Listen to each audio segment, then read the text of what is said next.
दोस्तों स्वागत है आपका हमारे चैनल ब्राइट फैक्ट्स में। लॉकडाउन 4 को खत्म होने में बस 5 दिन ही बचे हैं। ऐसे में कुछ बड़ी खबरें निकल कर आ रही हैं जो लॉकडाउन 4 के बाद से आपकी जिंदगी पर बहुत असर डालेंगी। इन सभी खबरों की पूरी जानकारी के लिए वीडियो को अंत तक जरूर देखें। आज की खबरों में हम आपको लॉकडाउन 4 और उसके बाद होने वाली बस सेवाएं, फ्लाइट सेवाएं और रेल यात्रा से जुड़ी हर खबर देंगे। सबसे पहले तो एक बार चीनी बीमारी से संक्रमितों का आंकड़ा देख लेते हैं। अब तक देश में 1,38,845 संक्रमित हैं। इनमें से 77,103 का इलाज चल रहा है, 57,720 ठीक हुए हैं और जैसे जैसे मैं आपको बता रहा हूं ये आंकड़े और भी बढ़ रहे होंगे। दोस्तों इसी के साथ आज पूरे देश से बेहद बड़ी खबरें निकल कर आ रही हैं। इनमें सबसे पहली खबर में आप देखेंगे क्या 31 मई के बाद भी बढ़ सकता है लॉकडाउन, सरकार का क्या प्लान, विस्तार से जानने के लिए बने रहिए। साथ ही साथ देखेंगे संकट से निपटने के लिए ये बैंक कम ब्याज पर दे रहे कर्ज आप भी आसानी से ले सकते हैं, जानिए कैसे। और गर्मी ने निकाला लोगों का दम, सबसे ज्यादा तप रहे देश के ये 10 शहर, आगे बढ़ेगा तापमान। और आगे देखेंगे दोस्तों 50,000 लोगों को नौकरी देगा अमेज़न, जॉब के लिए क्या करना है देखते रहिए। लेकिन उससे पहले इस वीडियो को बनाने में मुझे बहुत मेहनत लगती है और इस मेहनत के लिए वीडियो को आप एक छोटा सा लाइक जरूर कर दीजिए। तो फटाफट से ले चलते हैं आपको हमारी आज की सबसे बड़ी खबर की तरफ, पहली खबर की तरफ। दोस्तों क्या 31 मई के बाद भी बढ़ सकता है लॉकडाउन? इस वक्त देश भर में लॉकडाउन 4.0 चल रहा है जो 31 मई तक लागू रहने वाला है।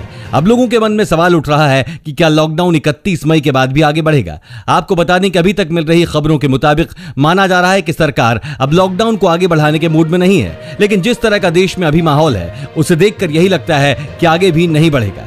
मीडिया रिपोर्ट्स के अनुसार नीति आयोग के अध्यक्ष डॉक्टर वी.के. पॉल का एक बड़ा बयान सामने आया है जिसमें उन्होंने कहा है कि लॉकडाउन हमेशा के लिए नहीं किया जा सकता है, जिस उद्देश्य से किया गया हमने हद तक हासिल किया। Doctor VK. पॉल के बयान से अंदाजा लगाया जा रहा है कि लॉकडाउन 31 मई को समाप्त हो सकता है, लेकिन सोशल डिस्टेंसिंग का पालन लोगों को अभी लंबे वक्त तक करना होगा। महामारी संकट से निपटने के लिए ये बैंक कम ब्याज पर दे रहा है कर्ज, आप भी फायदा ले सकते हैं। महामारी के कारण लोगों को आर्थिक संकट का सामना करना पड़ रहा है। इसी को देखते हुए देश के कई बैंक कम ब्याज पर लोगों को कर्ज दे रहे हैं। State bank of India, bank of Baroda व भारतीय ओवरसीज बैंक ने इन विषम परिस्थितियों से निपटने के लिए स्कीम प्रारंभ की है। इंडियन ओवरसीज बैंक ने एक स्पेशल कर्ज योजना प्रारंभ की है। इसके तहत लोगों को 9.4% के सालाना ब्याज पर ऋण मिलेगा और उसके लिए कोई भी और सिक्योरिटी भी नहीं ली जाएगी। एसबीआई ने एग्री गोल्ड कर्ज स्कीम प्रारंभ की है। इसके तहत किसान सोने के जेवर देकर अपनी आवश्यकता के अनुसार कर्ज ले सकते हैं। कर्ज पर 9.95% सालाना ब्याज वसूला जाएगा। किसी भी ग्रामीण शाखा पर जाकर इसे अप्लाई किया जा सकता है।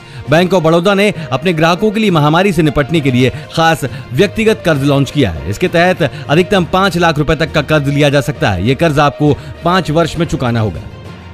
दोस्तों इस चैनल पर हम आपको देश और दुनिया भर की सबसे बड़ी खबरें सबसे पहले बताते हैं। अगर आपको भी दुनिया भर की खबरें सबसे पहले चाहिए तो चैनल को बिना भूले नीचे दिए गए लाल बटन को दबाकर सब्सक्राइब जरूर कर दें और बेल आइकन प्रेस कर दें। दोस्तों इसी बीच ईद के लिए मोदी जी ने लोगों से कुछ अहम बातें कही। प्रधानमंत्री नरेंद्र मोदी ने देश भर में मनाए जा रहे ईद उल फितर त्योहार की बधाई दी है। पीएम मोदी ने ईद की मुबारकबाद देते हुए सभी लोगों के स्वस्थ रहने की कामना की। ईद उल फितर का चांद देश के विभिन्न हिस्सों में रविवार 24 मई को नजर आया था।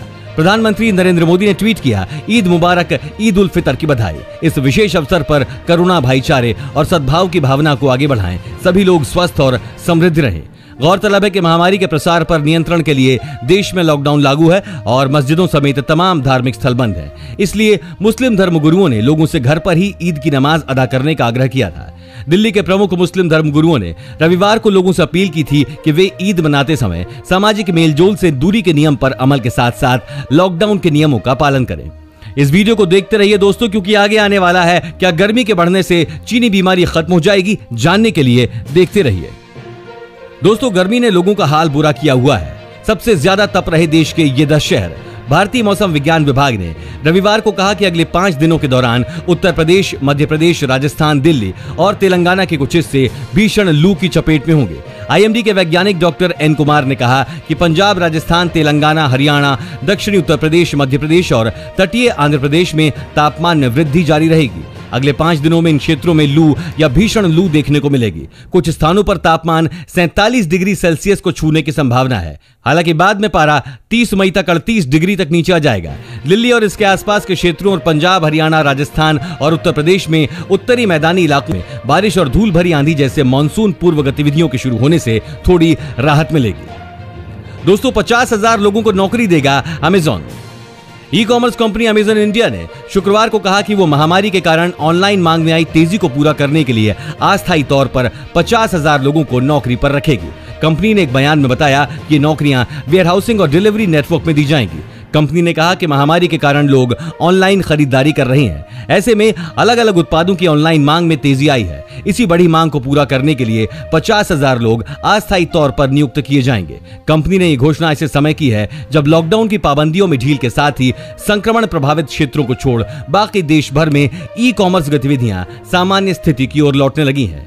ये इसलिए भी लाभदायक है क्योंकि स्विगी, जोमेटो, शेयरचैट और ओला जैसी कई आईटी कंपनीज ने पिछले कुछ दिनों में छटनी की है। क्या गर्मी के बढ़ने से चीनी बीमारी खत्म हो जाएगी? चीनी बीमारी अब 110 देशों में फैल गई है, जिसका अभी तक कोई टीका या इलाज नहीं है। डॉक्टर लक्ष्मण जेसानी का कहना है कि ऐसा अनुमान लगाया गया है कि बढ़ा हुआ तापमान वायरस को मार सकता है और गर्मी की शुरुआत में वायरस के प्रसार में भी कमी आ सकती है। हालांकि वैज्ञानिकों के पास चीनी बीमारी पर गर्मियों के तापमान के प्रभाव पर कोई निश्चित जवाब नहीं है। ज्यादातर एक्सपर्ट्स ने इससे बचने के लिए सावधानियां बरतने की सलाह दी, तो कुछ ने गर्मी से बीमारी के प्रभाव के बारे में कहा कि जिन देशों में गर्मी ज्यादा है वहां भी वायरस का प्रकोप देखने को मिल रहा है। ऐसे में इस वायरस के बारे में ज्यादा अभी कुछ कहा नहीं जा सकता है। इसी के साथ दोस्तों, आप आगे की बड़ी खबरों में देखने वाले हैं रिलायंस ने लॉन्च की नई वेबसाइट घर बैठे मिलेगी हर चीज, जानिए कैसे। और इस योजना में आधार कार्ड से मिलेंगे 2,000 रुपए। देखते रहिए और हमारे साथ आखिर तक बने रहिए। साथ ही ड्राइविंग लाइसेंस को लेकर सरकार ने दी बड़ी राहत, इसे भी जरूर जानें। दोस्तों, रिलायंस ने लॉन्च की नई वेबसाइट। रिलायंस ने लंबे समय के इंतजार के बाद आखिर अपनी ई कॉमर्स वेबसाइट जियो मार्ट को लॉन्च कर दिया है। ग्राहक इस वेबसाइट के जरिए फल, सब्जी, डेयरी और बेकरी जैसे जरूरी सामान को ऑर्डर कर सकते हैं। खास बात यह है कि ग्राहकों को जरूरी सामान पर 5% का डिस्काउंट दिया जाएगा। जानकारी के लिए बता दें कि पिछले 6 महीने से कंपनी नवी मुंबई, कल्याण और ठाणे में इस सेवा की टेस्टिंग कर रही थी, जिसे अब लॉन्च कर दिया गया है। जियो मार्ट के मुताबिक अगर ग्राहक 750 रुपए से ज्यादा का सामान ऑर्डर करेगा तो उसे फ्री होम डिलीवरी की जाएगी। वहीं कम कीमत वाले ऑर्डर पर ग्राहक को होम डिलीवरी के लिए 25 रुपए का चार्ज देना होगा। यह पेमेंट डेबिट और क्रेडिट कार्ड के जरिए ही की जाएगी। दोस्तों, अगर चीनी बीमारी से बचना है तो यह काम आपको रोज जरूर करना है। ध्यान से सुने, अगर आप अपने शरीर के अंदर गंदगी को साफ करना चाहते हैं तो भरपूर मात्रा में फल और सब्जियों का सेवन करें। फल और सब्जियों का सेवन करने से लीवर एंजाइम सक्रिय हो जाते हैं और शरीर के अंदर मौजूद गंदगी को बाहर निकालने में मदद करते हैं। हर्बल चाय शरीर को डिटॉक्सिफाई करने में मदद करती है। लहसुन का सेवन करने से भी बॉडी डिटॉक्स हो जाती है। लेमन जूस सेहत के लिए बहुत फायदेमंद होता है। रोजाना 1 गिलास पानी में नींबू का रस मिलाकर पीने से शरीर अंदर से साफ हो जाता है। लेमन जूस का सेवन करने से बॉडी का मेटाबॉलिज्म लेवल बढ़ता है। अगर आप ये सारी चीजें रोज कर लेते हैं तो आपकी इम्यूनिटी बहुत स्ट्रांग हो जाएगी और अगर गलती से आपको चीनी बीमारी हो भी जाती है तो आप उससे बहुत जल्दी रिकवर हो जाएंगे। इस योजना में आधार कार्ड से मिलेंगे 2,000 रुपए। प्रधानमंत्री किसान सम्मान निधि योजना के तहत 2 हेक्टेयर तक की जोत वाले छोटे किसानों को सालाना 6,000 रुपए की नकद मदद दी जाएगी। राशि पाने के लिए आधार नंबर का होना जरूरी होता है। हालांकि पहली किश्त के लिए आधार नंबर देना अनिवार्य नहीं है, लेकिन दूसरी किश्त पाने के लिए आधार को अनिवार्य किया गया है। सरकार इस योजना के तहत छोटे किसानों के खातों में इसी महीने से पैसे डालना शुरू कर देगी। ये राशि 3 किश्तों में उनके बैंक खाते में डाली जाएगी। 2,000 रुपए की पहली किश्त मार्च में मिलेगी। इसका फायदा पाने के लिए आधार कार्ड अनिवार्य होगा और अगर आपके पास आधार कार्ड नहीं है तो इसे फौरन बनवा लें। दोस्तों, विमान सेवा से जुड़ी बड़ी खबर निकल कर आई है। इन 2 राज्यों के अलावा आज से पूरे देश में विमान सेवा शुरू है। देश में पूरे 2 महीने बाद घरेलू उड़ान सेवा फिर से शुरू हो गई है। आज से आंध्र प्रदेश और पश्चिम बंगाल को छोड़कर पूरे देश में उड़ानों का संचालन शुरू हो गया।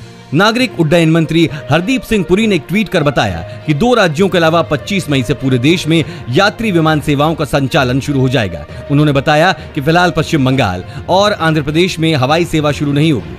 आंध्र प्रदेश 26 मई से तो पश्चिम बंगाल 28 मई से विमान सेवा शुरू करेगा। हवाई यात्रा को लेकर केंद्रीय स्वास्थ्य मंत्रालय ने नए दिशा निर्देश भी जारी किए हैं। यात्रियों के लिए इन नए निर्देशों का पालन करना अनिवार्य होगा।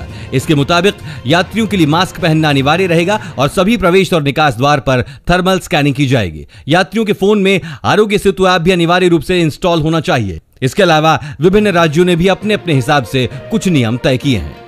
इसी के साथ ड्राइविंग लाइसेंस को लेकर सरकार ने दी बड़ी राहत। महामारी के संक्रमण की वजह से घोषित लॉकडाउन के बीच वाहनों के ड्राइविंग लाइसेंस जारी करने पर लगी रोक शर्तों के साथ हटा ली गई है। केंद्र सरकार ने रविवार को जानकारी दी कि मोटर व्हीकल संबंधित डॉक्यूमेंट्स की डेडलाइन को बढ़ाकर 31 जुलाई कर दिया है। खबरों के मुताबिक 1 फरवरी 2020 के बाद अगर किसी डॉक्यूमेंट की वैलिडेशन प्रक्रिया पूरी नहीं हो सकी है तो इसके लिए पेनल्टी या लेट फीस नहीं देनी होगी। सड़क परिवहन एवं राष्ट्रीय राजमार्ग मंत्रालय ने इस बारे में एक निर्देश जारी किया है। इसके पहले मंत्रालय ने 30 मार्च 2020 को मोटर व्हीकल एक्ट 1988 और सेंट्रल मोटर व्हीकल रूल्स 1989 के तहत जरूरी डॉक्यूमेंट्स की डेडलाइन को बढ़ा दिया था। इसके पहले बयान में कहा गया था कि 1 फरवरी 2020 के बाद से जिन डॉक्यूमेंट्स का रिन्यूअल डेट खत्म हो गया है, एक्सपायर हो गया है, तो 30 जून तक इसे वैलिड माना जाएगा। और आगे आप देखने वाले हैं दोस्तों, प्रवासी मजदूर फिलहाल नहीं लौट सकेंगे अपने गांव। सुप्रीम कोर्ट ने केंद्र सरकार को दिया यह निर्देश। और बाइक पर किसी को पीछे बिठाया तो निरस्त हो जाएगा ड्राइविंग लाइसेंस, नई गाइडलाइंस जारी। साथ ही लॉकडाउन के चलते सब्जियां भी बहुत सस्ती हो गई हैं, जाने क्या है रेट। दोस्तों सबसे पहले तो एक बहुत अच्छा मौका है, ये कुछ मोबाइल फोन्स हैं जो बहुत सस्ते हो गए हैं और ये मौका आपको नहीं छोड़ना चाहिए। यहां हम आपको कुछ ऐसे जबरदस्त स्मार्टफोन्स के बारे में बता रहे हैं जो best in segment feature offer करते हैं। इन स्मार्टफोन्स की एक और खास बात यह है कि ये सभी 10,000 रुपए से कम की कीमत में आते हैं। Redmi 8A Dual 5000 mAh battery वाले इस फोन की कीमत फ्लिपकार्ट पर 7,298 रुपए है। Realme C3, Realme का ये फोन इस साल फरवरी में लॉन्च हुआ था। इस नए लॉन्च फोन की कीमत 7,999 रुपए है। Realme Narzo 10A, Realme का ये बजट स्मार्टफोन हाल ही में लॉन्च हुआ है। फोन की कीमत 8,499 रुपए है। Motorola G8 Power Lite, Motorola का ये फोन 8,999 रुपए का है। प्रवासी मजदूर फिलहाल नहीं लौट सकेंगे अपने गांव। सुप्रीम कोर्ट ने केंद्र सरकार को निर्देश दिया कि वो याचिकाकर्ता की याचिका में उठाई गई मांगों पर विचार करे। सुनवाई के दौरान याचिकाकर्ता ने कहा कि सुप्रीम कोर्ट में केंद्रीय गृह मंत्रालय ने दावा किया था कि पलायन पूरी तरह से बंद है, जबकि कुछ राज्य सरकारें लॉकडाउन में फंसे अपने लोगों को उनके राज्य वापस ले जाने की बात कर रही हैं। गृह मंत्रालय की गाइडलाइंस में साफ तौर पर पलायन रोकने की बात कही गई है। कोर्ट ने केंद्र सरकार से अभी पलायन को लेकर याचिकाकर्ता की चिंता और मौजूदा स्थिति का संज्ञान लेने को कहा है। गौरतलब है कि उत्तर प्रदेश सहित कुछ राज्य सरकारें लॉकडाउन में फंसे अपने लोगों को अलग अलग जगहों से उनके निवास स्थान ले जा रही हैं। छत्तीसगढ़ जैसे राज्य केंद्र सरकार से इसके लिए जोर डाल रही हैं। बाइक पर किसी को पीछे बिठाया तो निरस्त हो जाएगा ड्राइविंग लाइसेंस। आजमगढ़ जिले में लगातार बढ़ रहे संक्रमण को देखते हुए प्रशासन ने अब कठोर कदम उठाने का फैसला किया है। नए नियम के तहत यदि किसी ने लॉकडाउन के दौरान अपनी बाइक पर किसी को बिठाया तो उसका लाइसेंस निरस्त हो जाएगा। इसके अलावा उसके खिलाफ FIR भी दर्ज की जा सकती है। इस संबंध में SDM, इंसिडेंट कमांडर, तहसीलदार व CO को निर्देशित किया जा चुका है। रविवार को जिलाधिकारी ने बताया कि उत्तर प्रदेश सरकार द्वारा उत्तर प्रदेश महामारी को विनियामली 2020 बनाई गई है। इसके तहत लॉकडाउन का कड़ाई से अनुपालन सुनिश्चित कराए जाने के लिए धारा 15 में विभिन्न प्रावधान किए गए हैं। विनियमावली में किसी नियम का उल्लंघन करने पर भारतीय दंड संहिता 1860 की धारा 188 के तहत कार्रवाई की जाएगी। डीएम ने बताया कि दोपहिया वाहन पर पिछले सीट पर यात्रा करने पर पहली बार के लिए जुर्माना 250 रुपए, दूसरी बार के लिए 500 रुपए और तीसरी बार के लिए 1000 रुपए होगा। तीसरी बार के बाद वाहन चलाने पर लाइसेंस निरस्त किया जा सकता है। दोस्तों गर्मियों का मौसम आ गया है और ऐसे में 5 राज्यों में अगले 5 दिन लू चलने के आसार हैं।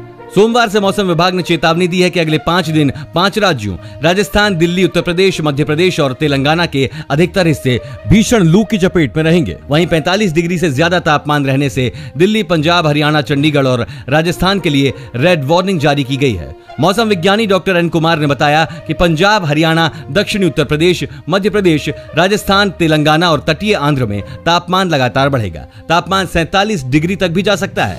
दिल्ली में 25 और 26 मई को अधिकतम तापमान 46 डिग्री तक रह सकता है। साथ ही लॉकडाउन के चलते सब्जियां भी बहुत सस्ती हो गई हैं। जाने क्या है रेट। दोस्तों इस लॉकडाउन में सब्जियों का भाव बहुत ही कम हो गया है और सबसे ज्यादा तो दिल्ली की थोक मंडियों में टमाटर और प्याज सहित सभी सब्जियों की कीमत में इस महीने भारी गिरावट दर्ज की गई है। फल और सब्जियों के लिए एशिया की सबसे बड़ी थोक मंडी आजादपुर मंडी में टमाटर 1 रुपया प्रति किलोग्राम से कम भाव पर बिका। मंडी के व्यापारियों ने कहा कि सब्जियों के खुदरा व्यापारी थोक बाजार में कमा रहे हैं, इसलिए मांग कम होने से कीमत इतनी नीचे चली गई है। ओखला मंडी के ऑडिटर विजय आहूजा ने कहा कि टमाटर ही नहीं अन्य हरी सब्जियों की कीमतें भी घटकर 1/4 रह गई हैं। उन्होंने कहा कि घिया की कीमत 2 से 3 रुपए प्रति किलोग्राम भाव से बढ़ी है, जबकि तोरी 6 रुपए प्रति किलोग्राम के भाव पर बिक रही है। प्याज की कीमत इस महीने प्रति किलोग्राम 1.5 रुपए घट गई है। आहूजा ने कहा कि दिल्ली से लाखों लोगों के गांव चले जाने के कारण कीमत में गिरावट आई है। दोस्तों जैसा कि आप जानते हैं लॉकडाउन 4 बहुत ही जल्द खत्म होने वाला है। ऐसे में आपको क्या लगता है लॉकडाउन 5 की शुरुआत भी होनी चाहिए? हमें नीचे कमेंट करके जरूर बताएं। और साथ ही अगर आपको ऐसे ही न्यूज हर रोज अपने मोबाइल फोन पर चाहिए तो बिना भूले हमारे चैनल को नीचे दिए गए लाल बटन को दबाकर सब्सक्राइब जरूर कर दें। धन्यवाद।